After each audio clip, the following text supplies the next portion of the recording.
Hi, I'm Roy from Roy's Garage. Today I'm going to be working on a 2011 Sienna van. I'm going to show you how to replace the rear brake pads and rotors. These are the tools I'm going to be using today to do this job. A hood prop, a rubber mallet, 3/8 electric ratchet, 14mm socket, 17mm socket, 14 and 17mm wrench, 10mm wrench, air gun, caliper piston compressor, Phoenix brake bleeder, ceramic grease, anti-seize, suction ball, brake clean, and a bottle of water with a hole on the top. These are the parts I'm going to be using today to do this job. Rear brake pads, rear rotors, and .3 brake fluid. First, I'm going to be removing this cap for my bleeder screw. While the caliper is mounted, I'm going to be loosening the bleeder screw.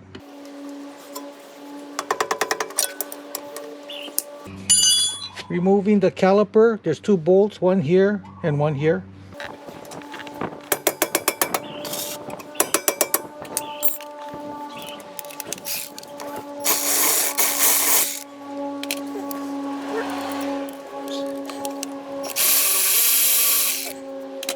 Removing the caliper, removing the brake pads, removing the caliper mount. There's two bolts, one here and one there.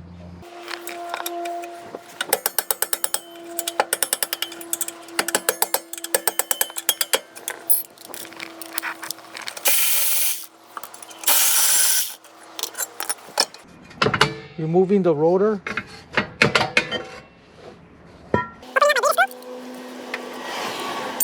Compressing the piston in. This way the fluid is coming out instead of the fluid going back into the master. Okay, and lock it up. So I'm going to be transferring this rubber plug to the new rotor. So just remove it. Just put it in the new rotor.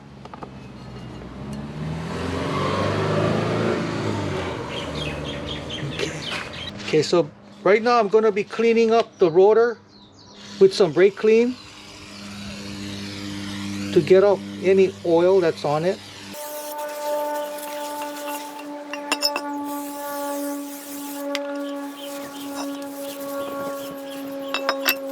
Putting on some anti-seize on my hub.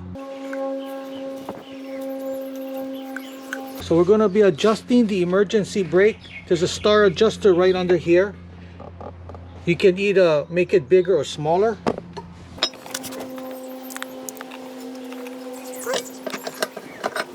Okay, so I'm going to be expanding the shoe. Feels kind of loose. Just expand it a few notches and then try to fit it back on. Can go a little more. It feels a little too tight, so I'm going to back it off a little. Okay, that should be good. So I'm going to be lubricating the pins on my mount. Just pull it out. Wipe it down. Putting in some ceramic grease right in here. Lubing up my pins.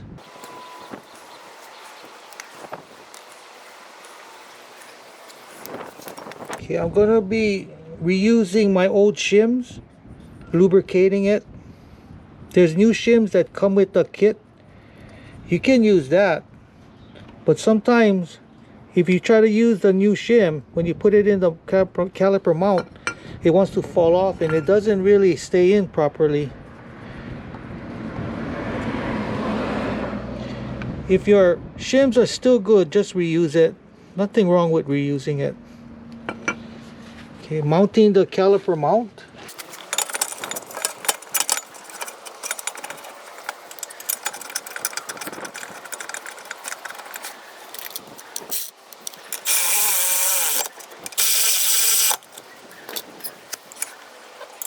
Tightening up my bolts.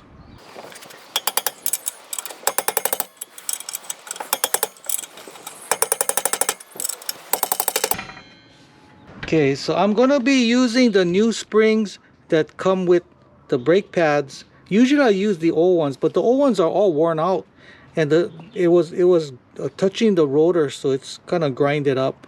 So I'm gonna be using the new springs that come with the pad.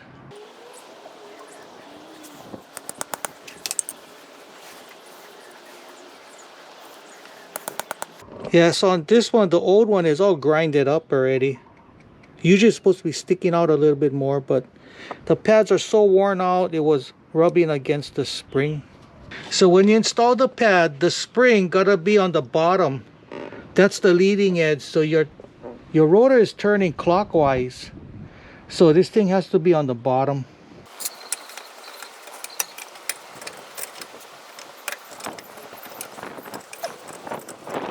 Okay, if you're getting a hard time putting it on, sometimes it's easier to take the caliper off, the caliper mount off, and then put the pads in.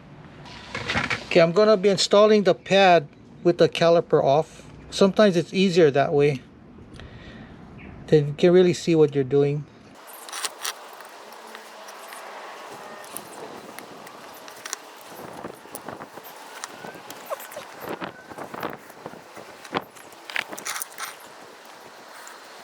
Lubricating the back of the inside of the pad. Lubricating my caliper. Okay, installing my caliper.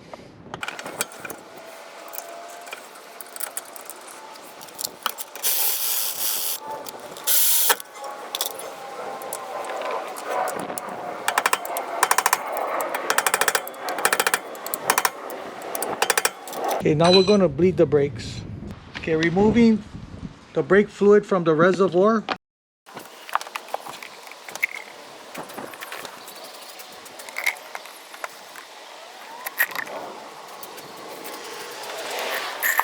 So with my Phoenix brake flusher, I'm going to be pumping fresh fluid from the caliper all the way up to the master. Opening up the bleeder screw. So start pumping fresh fluid. So just keep doing this. It takes about half a bottle, half of this bottle per wheel.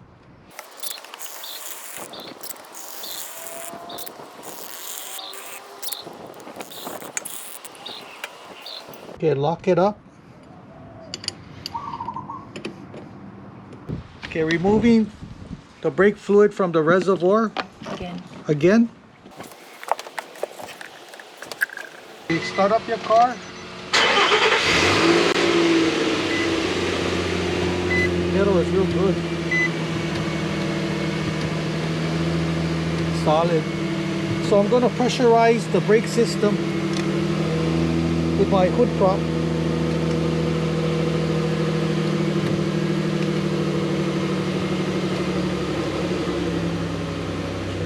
Okay, opening up my bleeder screw to check if there's any air in the system.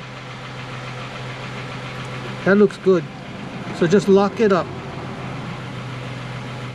I'm dissolving all the brake fluid because brake fluid is water soluble.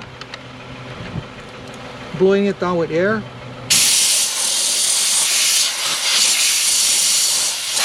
Now we're going to pressurize the brake system one more time. So I pressurized the brake system about 15-20 seconds. We're checking for leaks. That looks real good, no leaks. So put your cap on and you're good to go. So that's how you replace the rear brake pads and rotors. If you have any questions, comment below. Make sure to subscribe, give me a thumbs up, and I see you in the next video. Aloha.